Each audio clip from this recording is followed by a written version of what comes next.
โดยมื้อนี้เป็นเกียรติหลายเนาะที่ได้ถือเสื้อเชิ้ตจากไอบิวแฟชั่นทีวีและก็งานมื้อนี้จัดได้ดีหลายแต่ละแบรนด์ก็ได้เกี่ยมดีไซน์มาแบบพิเศษเลยแล้วก็เบิ่งแต่ละแบรนด์ก็มีเอกลักษณ์เป็นของตัวเองแล้วก็แอบมักในใจแล้วมีสุดในใจแล้วคือกันมักสไตล์แบบรุ่นใหม่รุ่นนี้โดยการรู้สึกดีใจเนาะที่ว่าได้ถูกเชิญมาร่วมในงานครั้งนี้เนาะเพราะว่าปกติตัวเองก็สนใจในเรื่องแฟชั่นอยู่แล้วเนาะเพราะว่ามีงานแฟชั่นแต่ละเทื่อพวกเราก็ได้เข้ามาร่วมตลอดเพื่อที่จะได้มาเบิ่งการดีไซน์การออกแบบสุดต่างๆสำหรับดีไซเนอร์ของคนลาวเนาะซึ่งวันนี้เขาก็ได้เห็นหลากหลายรูปแบบแล้วรู้สึกได้เห็นการพัฒนาขึ้นไปเรื่อยๆเนาะซึ่งเขาก็ดีใจในฐานะที่ว่าเขาเป็นคนลาวผู้ที่ว่าส่งเสริมความเป็นลาวรู้สึกดีเนาะดีใจหลายที่วงการว่ายังไงว่าวงการศิลปะลาวทุกมื้อนี้แมนได้รับการนิยมแล้วก็เริ่มมีการกระตุ้นจากหลากหลายรูปแบบด้านศิลปะเนาะพอจะเป็นด้านแฟชั่นด้านอาร์ตหรือว่าด้านดนตรีเองก็มีการส่งเสริมแล้วก็มีสังคมคอมมูนิตี้แล้วก็นับมือนับใหญ่ขึ้นโดยเฉพาะแมนเรื่องแฟชั่นดีไซน์ต่างๆแมนปัจจุบันนี้ก็มีหลายโปรเจกต์ที่ส่งเสริมด้านแฟชั่นแล้วก็ดีไซเนอร์ของเราเองก็นับฝีมือเก่งขึ้นเทียบทันสากลรวมทั้งนักแบบเองก็คือกันมีความมั่นใจแล้วก็ฝีมือเก่งขึ้นเรื่อยๆตอนนี้วงการแฟชั่นบ้านเฮาก็เริ่มเป็นที่รู้จักหลายขึ้นเนาะเห็นมีกิจกรรมดีๆแล้วก็มีโอกาสที่ว่าได้ไปโชว์อยู่ต่างประเทศแล้วก็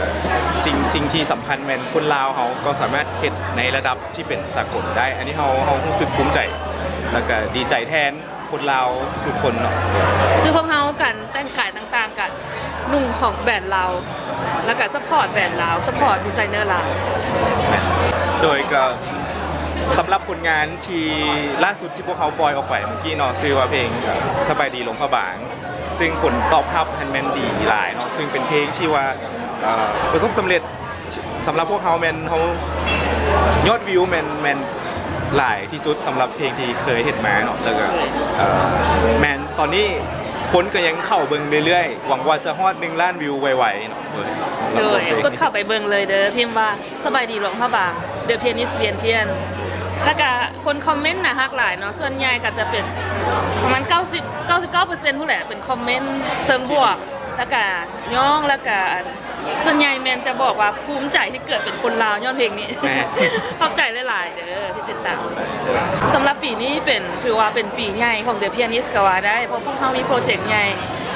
3โปรเจกต์ก็คือการเฮ็ดสัมมนาที่เกี่ยวกับดนตรีพื้นเมืองลาวถือว่าการ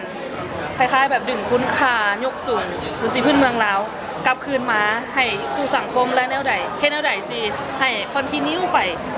ต่อรุ่นต่อไปได้เจเนอเรชันต่อไปอันที่2แม่พวกเขาจะมีคอนเสิร์ตใหญ่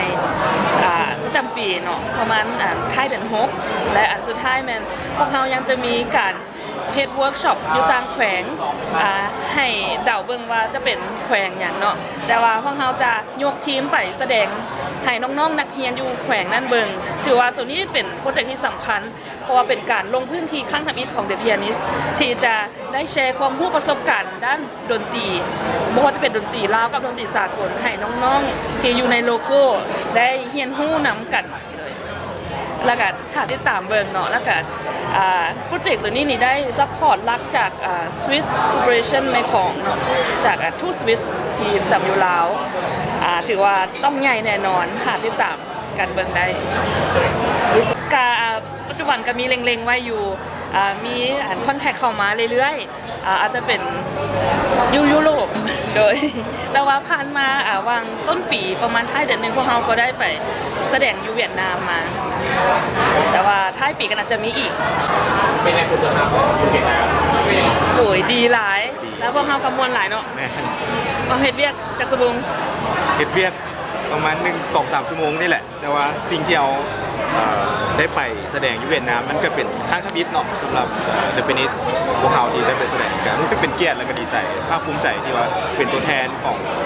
ศิลปินลาวที่ไปร่วมงานสำคัญของประเทศเวียดลาวสองประเทศ เฮ็ดเวียกแต่2ชั่วโมงแต่ที่เหลือแม่นรอกินอย่างเดียว อาหารเวียดแซ่บหลายเข้าใจเลย